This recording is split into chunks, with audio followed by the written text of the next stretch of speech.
Hello students, कैसे हैं आप। तो चलिए स्टार्ट करते हैं संविधान का अगला पार्ट। और इस पार्ट में हम लगभग ख़त्म कर देंगे आज का ये वाला पीडीएफ। ठीक है, और अच्छे से पढ़िएगा। लास्ट वीडियो हम लोगों ने बहुत अच्छे से बनाया था। आई होप आप लोग उसे कंटिन्यू कर रहे होंगे। ठीक है, तो चलिए आज का जो क्वेश्चन है वो आपके सामने ही है। उपराष्ट्रपति को पद से हटाने के विषय में सही क्या है।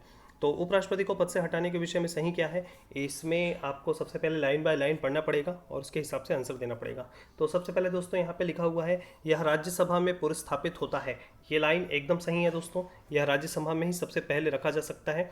ठीक है, और राज्यसभा ही इसमें शुरुआत कर सकती है। उपराष्ट्रपति को पद से हटाने के लिए राज्यसभा ही शुरुआत करेगी, लोकसभा उसमें शुरुआत नहीं कर सकती। ठीक है, दूसरा लाइन लिखा है, यह संसद के किसी भी सदन में रखा जा सकता है। तो बात गलत है दोस्तों। उपराष्ट्रपति के लिए संसद के किसी भी सदन में रख सकते हैं, सॉरी, राष्ट्रपति के लिए किसी भी सदन में रख सकते हैं, लेकिन उपराष्ट्रपति के लिए राज्यसभा से ही शुरू होगा।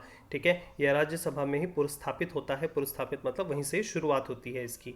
यह राज्यसभा के 2/3 बहुमत से पारित होना चाहिए, बिल्कुल सही नहीं है ये। ठीक है, ये लाइन गलत है। राज्यसभा के 2/3 बहुमत से पारित नहीं होना चाहिए। ठीक है, ये राज्यसभा के साधारण बहुमत से पारित होना चाहिए, मतलब राज्यसभा में जितने लोग उपस्थित हैं उसके आधे से ज़्यादा लोग। ठीक है, उससे आधे से ज़्यादा लोग। यह लोकसभा के साधारण बहुमत से पारित होना चाहिए, ये लाइन थोड़ी गलत है। ठीक है, पांचवा लाइन सही है, यह संसद के दोनों सदनों के साधारण बहुमत से पारित होना चाहिए। ठीक है दोस्तों, यहाँ पर ये कहा गया है कि सदनों के साधारण बहुमत मतलब ये लोकसभा राज्यसभा के साधारण बहुमत से पारित होना चाहिए, उपस्थित और मतदान करने वाले। तो यहाँ पर पहला और पांचवा लाइन सही है, यह राज्यसभा में रखा जाता है, और पांचवा लाइन सही है, यह संसद के दोनों सदनों में साधारण बहुमत से पारित होना चाहिए। चलिए आगे बढ़ते हैं। अगला सवाल है, निम्नलिखित में से कौन सा सर्वोच्च न्यायालय के प्रारंभिक क्षेत्राधिकार में नहीं है। प्रारंभिक क्षेत्राधिकार का मतलब होता है कि जिसमें सुप्रीम कोर्ट डायरेक्टली इंटरफेयर कर सकता है। डायरेक्टली इंटरफेयर मतलब उसमें उसे इंटरफेरेंस करना है, क्योंकि उसे सुलझाना पड़ेगा ये मामला, वो उसका प्रारंभिक क्षेत्राधिकार होता है। तो पहला देखते हैं, दो राज्यों के मध्य विवाद, बिल्कुल ये इसका प्रारंभिक क्षेत्राधिकार है। जब दो राज्यों के बीच में कोई विवाद होता है तो सुप्रीम कोर्ट ही उसे सुलझाता है। केंद्र और किसी राज्य के मध्य विवाद होगा, बिल्कुल ये उस मामले में भी इंटरफेरेंस करेगा, ये इसका प्रारंभिक क्षेत्राधिकार है। ठीक है, उसके बाद में फिर आता है राष्ट्रपति के चुनाव पर विवाद, ये भी उसका प्रारंभिक क्षेत्राधिकार है। उपराष्ट्रपति के चुनाव पर विवाद दोस्तों, ये भी उसका प्रारंभिक क्षेत्राधिकार है। ये प्रारंभिक क्षेत्राधिकार आप सोचेंगे सर ये कैसे हमको पता चलेगा, तो भाई ये तो कॉन्स्टिट्यूशन की बुक में है और उसे अलग अलग भागों में बांटा गया है। प्रारंभिक क्षेत्राधिकार, सलाहकारी अधिकारिता, ये संविधान की पुस्तकों में लिखा हुआ है। ये इसमें कोई ऐसा ट्रिक नहीं है कि ये प्रारंभिक क्षेत्राधिकार क्या होता है, ऐसा कुछ नहीं है। देखो मतलब क्या है ना, शक्तियों को अलग अलग भागों में बांट दिया गया है। तो प्रारंभिक क्षेत्राधिकार मतलब प्रारंभिक क्षेत्राधिकार में ये शक्तियाँ आती हैं। तो हम उसे ऐसे तो डिफाइन नहीं कर सकते ना कि सर प्रारंभिक क्षेत्राधिकार अगर मुझे पता चल जाए तो मैं ये जान लूँगा कौन कौन सी शक्ति आती है, ऐसा कुछ नहीं है। ठीक है, आपको इसे कॉन्स्टिट्यूशन की बुक से पढ़ना पड़ेगा। ठीक है, अच्छा, उसके बाद आता है लोकसभा के चुनाव पर विवाद, नहीं दोस्तों ये नहीं है, और राज्यसभा के चुनाव पर विवाद नहीं है। ये दोनों मामले जो है 5 और 6, ठीक है, 5 और 6 वाला जो विवाद है ये दोनों हमेशा कौन सुलझाता है, आपका इलेक्शन कमीशन ऑफ इंडिया देखता है। तो इसलिए आंसर यहाँ पे आएगा सी 5 और 6। ठीक है, याद रखेंगे सी 5 और 6 इसका आंसर है। ठीक है, याद रखेंगे, बहुत इंपॉर्टेंट है। चलिए आगे बढ़ते हैं। इसके बाद में आता है, विधान परिषद का कोई नामांकित सदस्य यदि अपने नामांकन के 6 माह बाद किसी राजनीतिक दल का सदस्य बनता है तो क्या होगा। यहाँ पर क्वेश्चन ये पूछ रहा है दोस्तों कि लेजिस्लेटिव काउंसिल, विधान परिषद का मतलब होता है लेजिस्लेटिव काउंसिल। हमारे देश में 6 राज्य ऐसे हैं जहाँ पर विधानसभा और विधान परिषद दोनों हैं। ठीक है, ये इसको मैंने थोड़ा कल भी बताया था आपको। विधान परिषद कहाँ कहाँ पर है, उत्तर प्रदेश, बिहार, महाराष्ट्र, कर्नाटका, तेलंगाना और आंध्र प्रदेश। ठीक है, टोटल 6 राज्यों में विधान परिषद है, लेजिस्लेटिव काउंसिल है। और लेजिस्लेटिव काउंसिल का कोई नामांकित सदस्य, नामांकित सदस्य मतलब राज्यपाल जो है वो विधान परिषद में 1/6 सदस्यों की क्या करता है, मनोनीत करता है, नॉमिनेट करता है, उसके बारे में बात कर रहा है। मतलब कोई वो व्यक्ति जिसको राज्यपाल ने विधान परिषद में क्या किया है, नामांकित किया है, यदि सदन में अपने नामांकन के 6 माह बाद किसी राजनीतिक दल का सदस्य बन जाता है, मान के चलिए उसे नॉमिनेट किया गया और वो 6 महीने के बाद किसी पॉलिटिकल पार्टी को ज्वाइन कर लेता है, तो क्या होगा। ठीक है, तो यहाँ पर डायरेक्टली इसका आंसर आता है दोस्तों कि वह सदन की सदस्यता हेतु अयोग्य घोषित हो जाएगा। मतलब ए आंसर है, वह हाउस की जो मेंबरशिप है उसके लिए वो डिस्क्वालीफाई हो जाएगा, मतलब उसे अपने पद से इस्तीफा देना पड़ेगा। याद रखेंगे, ठीक है, वो अपने पद पर नहीं रह सकता। 52वां संविधान संशोधन अधिनियम दोस्तों 1985, ठीक है, 52वां संविधान संशोधन अधिनियम 1985 52nd कॉन्स्टिट्यूशन अमेंडमेंट एक्ट 1985 के द्वारा संविधान में एक अनुसूची जोड़ी गई थी जिसका नाम था 10वीं अनुसूची, 10th शेड्यूल।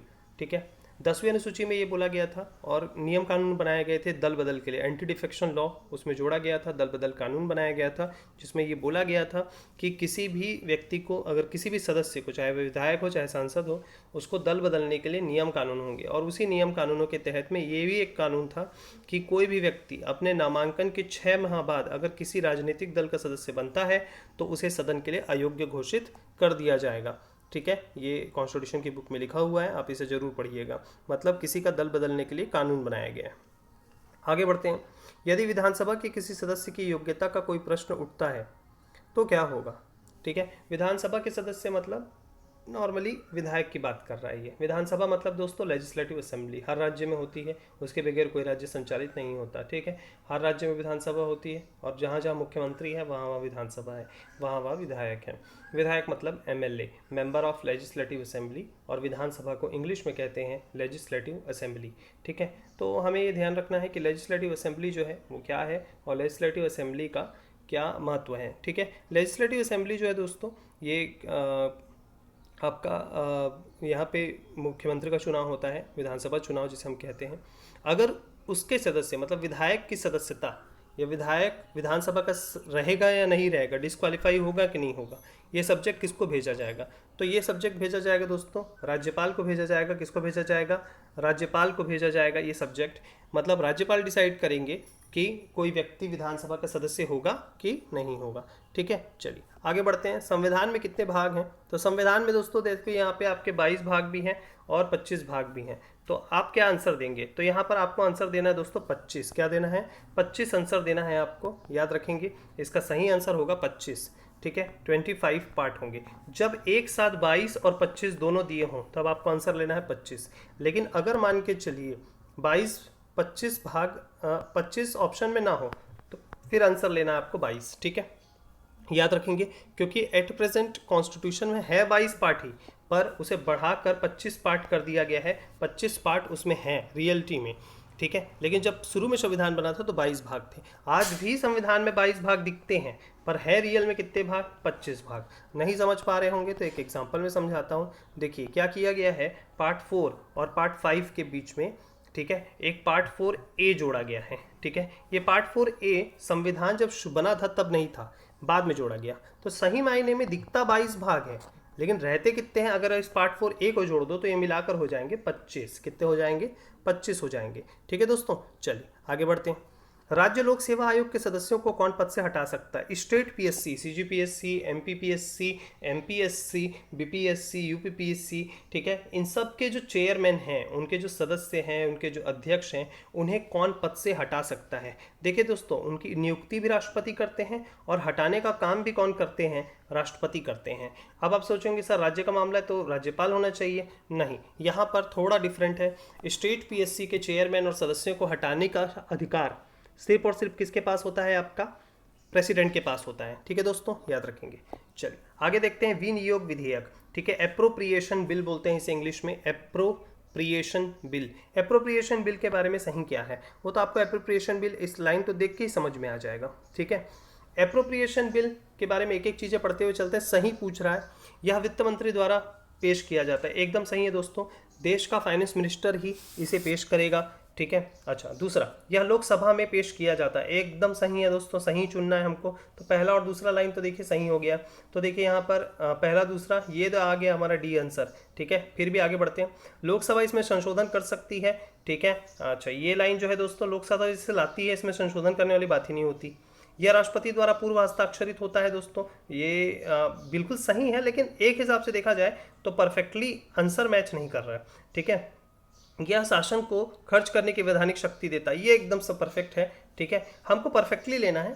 ठीक है, वैसे देखा जाए तो लगभग इसमें कोई लाइन गलत है नहीं, परफेक्टली गलत नहीं है, लेकिन पहला, दूसरा और पांचवा से आप समझ सकते हैं विनियोग विधेयक को। यह वित्त मंत्री द्वारा पेश किया जाता है और ये लोकसभा में ही पेश किया जाता है। इसमें राज्यसभा के पास कोई पावर नहीं होता। ये चीज़ आपको ध्यान रखना है। मनी बिल जैसा आप समझ सकते हैं, जो मनी बिल हम लोगों ने समझा था उसी टाइप का होगा ये। ठीक है, चलिए आगे बढ़ते हैं। सरकारिया आयोग किससे संबंधित है? Sarkaria commission is related to central state relation, option A, ठीक है। Option A central state relation के ऊपर डिपेंड करता है सरकारिया आयोग। सरकारिया आयोग जो है दोस्तों वो 1983 में बना था, ठीक है, 1983 में बना था सरकारिया आयोग, इसको ध्यान रखेंगे। सरकारिया आयोग केंद्र राज्य संबंधों के ऊपर बना था, मतलब सेंट्रल और स्टेट के रिलेशन को अच्छा कैसे किया जा सकता है उस बेस पर इसे बनाया गया था। चलिए आगे बढ़ते हैं।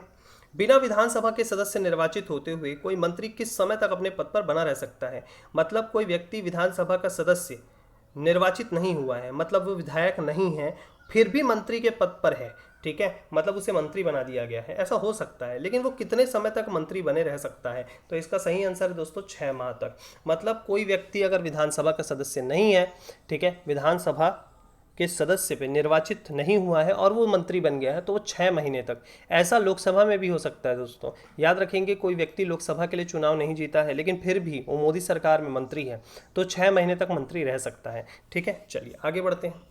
अधिकरण, ट्रिब्यूनल, ठीक है, 35वां नंबर का क्वेश्चन है हमारा। ट्रिब्यूनल, ट्रिब्यूनल जो है दोस्तों, ट्रिब्यूनल ये अधिकरण को इंग्लिश में बोलते हैं ट्रिब्यूनल, ठीक है, ट्रिब्यूनल। तो ट्रिब्यूनल को संवैधानिक दर्जा, कॉन्स्टिट्यूशनल स्टेटस किस संविधान संशोधन के तहत दिया गया? तो इसका आंसर आएगा दोस्तों आपका 42वां संविधान संशोधन अधिनियम 1976। इसको इंग्लिश में बोलेंगे 42 कॉन्स्टिट्यूशन अमेंडमेंट एक्ट 1976। 42वां संविधान संशोधन अधिनियम 1976 के द्वारा, ठीक है, अधिकरण ट्रिब्यूनल को कॉन्स्टिट्यूशनल स्टेटस दिया गया। आगे बढ़ते हैं। राज्य पुनर्गठन आयोग 1953 के अध्यक्ष कौन थे? तो राज्य पुनर्गठन आयोग 1953 के जो अध्यक्ष थे दोस्तों, उनका नाम था आपका फजल अली, ठीक है। इसे फजल अली आयोग 1953 भी कहा जाता है, या स्टेट रीऑर्गेनाइजेशन कमीशन 1953 इंग्लिश में कहा जाता है, स्टेट रीऑर्गेनाइजेशन कमीशन 1953, ठीक है, राज्य पुनर्गठन आयोग 1953। आज का आपका सवाल है जिसे आपको कमेंट सेक्शन पे बताना है कि 1953 में सबसे पहला देश का भाषा आधारित राज्य कौन सा था? देश का सर्वप्रथम भाषा आधारित राज्य कौन सा है? ठीक है, ये आपको आंसर देना है, बहुत इंपॉर्टेंट है, ध्यान रखिएगा। आगे बढ़ते हैं। इनमें से कौन सी भाषा मूल संविधान में नहीं थी? मतलब जब संविधान बना तो 8वीं अनुसूची में, जैसा कि हम पहले पढ़ चुके हैं, 8th शेड्यूल में 8वीं अनुसूची में टोटल 22 भाषाएं हैं, लेकिन जब संविधान बना था तो उसमें 14 भाषाएं थी, बाद में 8 भाषाओं को और जोड़ा गया, मतलब 1950 से लेकर एट प्रेजेंट तक, ठीक है। तो 1950 से लेकर अब तक टोटल कितनी भाषाएं जोड़ी गई? आपका 8 भाषाएं जोड़ी गई 1950 से लेकर।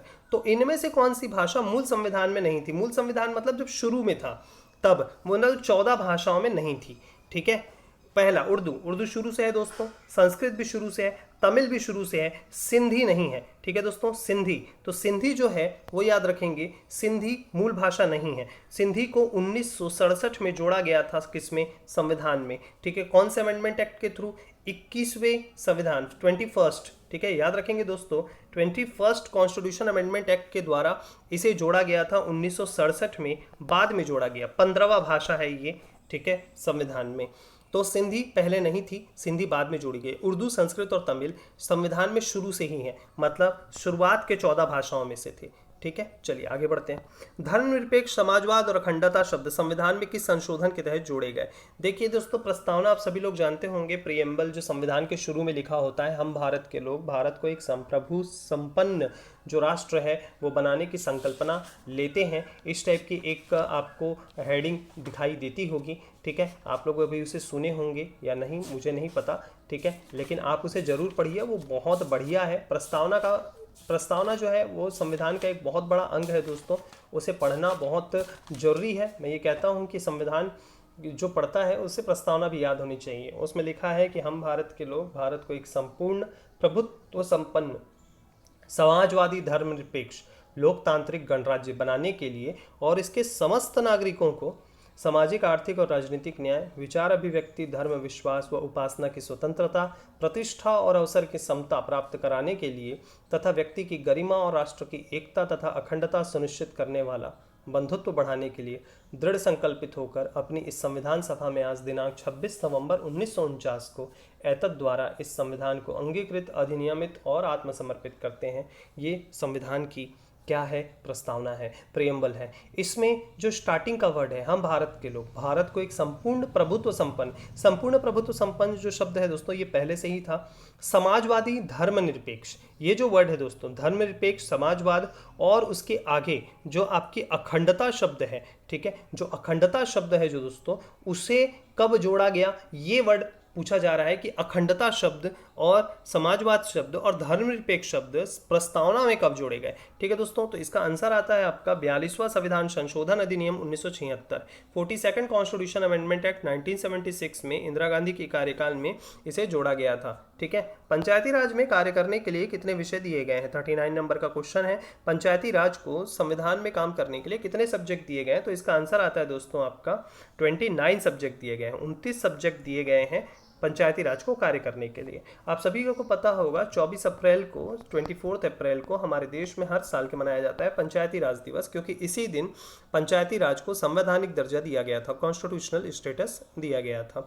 ठीक है, संविधान में 73rd कॉन्स्टिट्यूशन अमेंडमेंट एक्ट, 73वां संविधान संशोधन अधिनियम 1992 के द्वारा संविधान में पंचायती राज क्या क्या किया गया?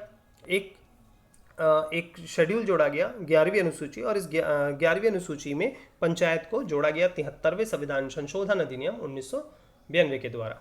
ठीक है, चलिए आगे बढ़ते हैं। अधिनियम का सुरक्षा कवच किसे कहा जाता है? अधिनियम का सुरक्षा कवच कहा जाता है दोस्तों 9वीं अनुसूची को। किसको कहते हैं? 9वीं अनुसूची को क्या कहते हैं? अधिनियम का सुरक्षा कवच कहते हैं।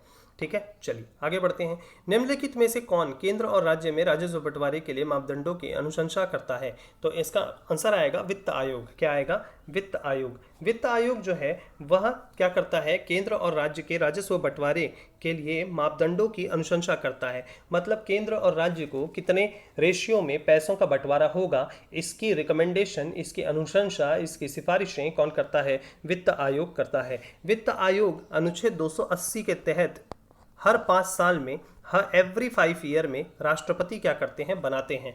हर राष्ट्रपति 5 वर्षों में क्या बनाता है? आपका एक वित्त आयोग, फाइनेंस कमीशन। वित्त आयोग को इंग्लिश में कहते हैं फाइनेंस कमीशन। और अनुच्छेद 280 आर्टिकल 280 की मदद से हर राष्ट्रपति क्या करता है? इसे बनाता है। ठीक है, अभी जो रिकमेंडेशन चल रही है दोस्तों वो है 14th फाइनेंस कमीशन की, जो 2015 से 2020 के लिए चल रही है। ठीक है, अभी 15th फाइनेंस कमीशन का गठन किया गया था, जिसके अध्यक्ष थे NK सिंह। क्या नाम था दोस्तों? NK सिंह उनका नाम था, याद रखेंगे क्या नाम था? NK सिंह। NK सिंह जो है वो 15th फाइनेंस कमीशन के क्या हैं? चेयरमैन हैं, जो 2020 से 2025 के लिए रिकमेंडेशन देंगे। ठीक है, चलिए आगे बढ़ते हैं। भारत के राष्ट्रपति किसकी अनुशंसा पर लोकसभा को भंग कर सकते हैं? इसका आंसर आएगा दोस्तों क्या है? मंत्रिपरिषद। ठीक है, minister of council. Minister of council या काउंसिल ऑफ मिनिस्टर भी कह सकते हैं मंत्रिपरिषद, जिसमें टोटल भारत सरकार में मंत्री अभी लगभग मेरे हिसाब से 50 से 55 के बीच में हैं। हो सकते हैं ज़्यादा से ज़्यादा 80। ठीक है, 80 मंत्री हो सकते हैं मोदी सरकार में। ये अलग अलग हिस्सों में बटे हुए हैं, इसके ऊपर हम बाद में चर्चा करेंगे। भारत के राष्ट्रपति लोकसभा को डिसॉल्व कर सकते हैं, किसकी मदद से या किसके बोलने पर? तो मंत्रिपरिषद के कहने पर इसको कर सकते हैं। आर्टिकल 85 के तहत में राष्ट्रपति लोकसभा को क्या करते हैं? भंग करते हैं। ठीक है, चलिए आगे बढ़ते हैं। भारत के संविधान की प्रारूप समिति के अध्यक्ष कौन थे? तो भारत की संविधान की प्रारूप समिति के अध्यक्ष दोस्तों कौन थे? तो इसका आंसर आएगा डॉक्टर भीमराव अंबेडकर। डॉक्टर भीमराव अंबेडकर संविधान के ड्राफ्टिंग कमेटी के क्या थे? चेयरमैन थे। क्या थे? चेयरमैन थे। तो भारत के ड्राफ्टिंग कमेटी के चेयरमैन कौन थे? डॉक्टर भीमराव अंबेडकर थे। ठीक है, चलिए आगे बढ़ते हैं। भारत सरकार में सर्वोच्च शासकीय अधिकारी कौन है? तो भारत सरकार में सर्वोच्च शासकीय अधिकारी जो है वो भारत के मंत्रिमंडल का सचिव है, मतलब कैबिनेट सेक्रेटरी ऑफ इंडिया। ठीक है, कैबिनेट सेक्रेटरी ऑफ इंडिया इस देश का सबसे बड़ा ब्यूरोक्रेट पोस्ट है। ब्यूरोक्रेट मतलब आपका सबसे बड़ा प्रशासनिक पद है। जैसे मंत्रियों के मंत्री होते हैं प्रधानमंत्री, तो वैसे ही देश में सभी अधिकारी, ऑफिसर्स और जितने भी ब्यूरोक्रेट्स हैं, मतलब जितने भी नौकरशाह हैं जो नौकरी करते हैं, IAS, IPS और जितने भी अधिकारी हैं, उन सब का जो चीफ है वो है दोस्तों cabinet secretary of India. Cabinet secretary same type का पद होता है जैसे एक PM का पद होता है मंत्रियों के लिए और नेताओं में, और देश में जनप्रतिनिधियों का सबसे बड़ा पद होता है प्रधानमंत्री, तो वैसे ही देश में होता है कैबिनेट सेक्रेटरी। ठीक है, कैबिनेट सेक्रेटरी अभी रिसेंटली है राजीव गौबा। ठीक है, और देश का सबसे बड़ा ब्यूरोक्रेट पोस्ट कौन सा है दोस्तों? Cabinet secretary of India. तो भारत सरकार में सर्वोच्च शासकीय अधिकारी कौन है? तो क्या बोलेंगे? भारत के मंत्रिमंडल के सचिव। मंत्रिमंडल सचिव मतलब कैबिनेट सेक्रेटरी। ओके दोस्तों, चलिए आगे बढ़ते हैं। संसद के किसी सदन के सदस्य ना होने पर भी सदन की बैठक में कौन भाग ले सकता है? मतलब वो व्यक्ति कौन है जो संसद का सदस्य नहीं है, मेंबर ऑफ पार्लियामेंट नहीं है, लेकिन वो किसी भी सदन में क्या ले सकता है? भाग ले सकता है। और सदन की बैठक में मतलब राज्यसभा लोकसभा की बैठकों में भाग ले सकता है, बहस कर सकता है, डिबेट कर सकता है, लेकिन वोट नहीं दे सकता, क्योंकि वो मेंबर नहीं तो वोट नहीं दे सकता, लेकिन बैठना भी तो बड़ी बात है। तो वो कौन है? तो वो है दोस्तों आपके attorney general of India. Attorney general of India दोस्तों अभी जो रिसेंटली है उनका नाम है के वेणुगोपाल। ठीक है, के वेणुगोपाल। आर्टिकल 88 में अटॉर्नी जनरल ऑफ इंडिया को ये पावर दिया गया है कि अनुच्छेद 88 में अटॉर्नी जनरल ऑफ इंडिया को ये पावर दिया गया है कि वो क्या कर सकते हैं, संसद के किसी भी सदन में क्या कर सकते हैं? बैठ सकते हैं, बहस कर सकते हैं, उन्हें विशेष शक्तियां प्राप्त होती हैं। अब अटॉर्नी जनरल होता क्या है? अटॉर्नी जनरल कौन है दोस्तों? अटॉर्नी जनरल जो है दोस्तों संविधान के अनुच्छेद 76 के तहत भारत का एक अटॉर्नी जनरल ऑफ होगा। कौन होगा? Attorney general. इसे हिंदी में कहेंगे महान्यायवादी। क्या कहेंगे? महान्यायवादी। ठीक है, तो महान्यायवादी होगा भारत का एक। कौन होगा? महान्यायवादी होगा। ठीक है, और महान्यायवादी का मतलब ये है कि ये सेंट्रल गवर्नमेंट मतलब मोदी सरकार का क्या होगा? एडवोकेट होगा। ये आप समझ लीजिए क्या है? एडवोकेट है। ठीक है, मतलब मोदी सरकार का वकील, केंद्र सरकार का अधिवक्ता कह सकते हैं, जो केंद्र सरकार के पक्षों को रखता है। और जब भी भारत सरकार कोई कानून बनाती है तो attorney general of India Bharat सरकार को क्या करता है? लीगल एडवाइस करता है, मतलब कानून से लेकर सलाह देता है। ठीक है दोस्तों, याद रखेंगे, ये बहुत इंपॉर्टेंट पोस्ट है। के वेणुगोपाल भारत सरकार के वकील भी बोल सकते हैं, अधिवक्ता भी हम उन्हें कह सकते हैं। ये थोड़ा इंपॉर्टेंट है। ठीक है, तो अटॉर्नी जनरल ऑफ इंडिया के बारे में आपको समझ में आ गया होगा। ठीक है, चलिए आगे बढ़ते हैं। अब सर्वोच्च न्यायालय में न्यायाधीश के नियुक्त होने के लिए व्यक्ति को कम से कम कितने वर्षों तक हाई कोर्ट में एडवोकेट होना चाहिए? सुप्रीम कोर्ट में अगर किसी आदमी को जज बनना है तो उसे कम से कम हाई कोर्ट में कितने साल तक एडवोकेट होना चाहिए? ये इसका आंसर आएगा दोस्तों आपका 10 वर्ष। क्या आता है? 10 ईयर। मतलब अगर किसी व्यक्ति को सुप्रीम कोर्ट में या किसी जज को सुप्रीम कोर्ट में जस्टिस बनना है, ठीक है, तो उसे हाई कोर्ट में कितने सालों तक जज का काम करना पड़ेगा? सॉरी, एडवोकेट का काम करना पड़ेगा, तो 10 साल तक। और अगर वो हाई कोर्ट में जज है तो जज के लिए 5 ईयर तक होता है, लेकिन एडवोकेट के लिए कितना होता है आपका? 10 ईयर। और जज के लिए कितना होता है? 5 ईयर। ठीक है, याद रखेंगे। चलिए आगे बढ़ते हैं। भारतीय संघवाद को सहकारी संघवाद किसने कहा? इंडियन फेडरलिज्म को कोऑपरेटिव फेडरलिज्म किसने कहा है? ठीक है, इंडियन फेडरलिज्म को कोऑपरेटिव फेडरलिज्म किसने कहा है? हिंदी में लिखा हुआ है भारतीय संघवाद को सहकारी संघवाद किसने कहा है? तो इसका आंसर आता है दोस्तों आपका जी ऑस्टिन। क्या आता है? जी ऑस्टिन। जी ऑस्टिन एक बहुत ही फेमस आयरिश क्या है, कॉन्स्टिट्यूशनल के ज्ञाता हैं और विधिवेत्ता हैं, जिन्होंने भारतीय संघवाद को कोऑपरेटिव फेडरलिज्म कहा है। जैसा कि हम जानते हैं कि भारत के 28 राज्य एवं 8 केंद्र शासित प्रदेशों में 8 केंद्र शासित प्रदेश पर तो सेंट्रल गवर्नमेंट का रूल है, बाकी 28 पे स्टेट गवर्नमेंट का रूल है। तो स्टेट गवर्नमेंट जो है वो सेंट्रल गवर्नमेंट के साथ क्या करती है? मिल के काम करती है। और भारत में इसी के बीच में शक्तियों का बंटवारा भी है। ठीक है, और इसी शक्तियों के बंटवारे को ही कोऑपरेटिव फेडरलिज्म कहा जाता है। ठीक है, शक्तियों का बंटवारा और मिल बांट के काम करना ताकि देश विकास कर सके, ऐसे कोऑपरेटिव फेडरलिज्म कहा गया है। ठीक है, चलिए आगे बढ़ते हैं। किसी मंत्री के विरुद्ध विशेषाधिकार प्रस्ताव उठाया जाता है। ठीक है, विशेषाधिकार प्रस्ताव का मतलब होता है दोस्तों प्रिविलेज मोशन। क्या होता है? Privilege motion. ठीक है, प्रिविलेज मोशन। ठीक है, क्या है? याद रखेंगे, किसी मंत्री के विरुद्ध विशेषाधिकार प्रस्ताव। विशेषाधिकार का मतलब होता है दोस्तों प्रिविलेज मोशन उठाया जाता है। तो क्या होगा? मतलब कब उठाया जाता है, किस कंडीशन में उठाया जाता है? मान के चलिए अमित शाह या निर्मला सीतारमण, भारत में कोई भी मंत्री के खिलाफ प्रिविलेज मोशन कब लाया जाता है? पहला, जब सरकार में विश्वास खो देता है। नहीं, ये गलत है। लंबे समय तक सबको अनुपस्थित रखता है, मतलब लंबे समय तक वो नहीं रहता या आम जनता के बीच में नहीं है, तो भी ये गलत है। किसी मामले के तथ्यों को रोकता है या छुपाता है। मान के चलिए ये सही है आंसर। ठीक है, किसी मामले के तथ्यों को रोकता है या छुपाता है। मान के चलिए कि अगर भारत सरकार का कोई भी मंत्री सरकार को जवाब नहीं दे रहा है या जवाब दे रहा है तो बहुत ही ज़्यादा छुप छुप कर जवाब दे रहा है, और विपक्ष को ये बात पता चल गई कि मंत्री जो है संबंधित चीज़ों को छुपा रहे हैं और कहीं ना कहीं वो लोगों से छुपा रहे हैं बड़ी चीज़ों को, तो इस वजह से विपक्ष क्या ला सकती है? उनके खिलाफ विशेषाधिकार प्रस्ताव ला सकती है। ये चीज़ ध्यान रखेंगे दोस्तों। ठीक है, चलिए आगे बढ़ते हैं। विधानसभा के सदस्यों की अयोग्यता के संबंधित प्रश्नों पर अंतिम निर्णय किसके द्वारा लिया जाता है?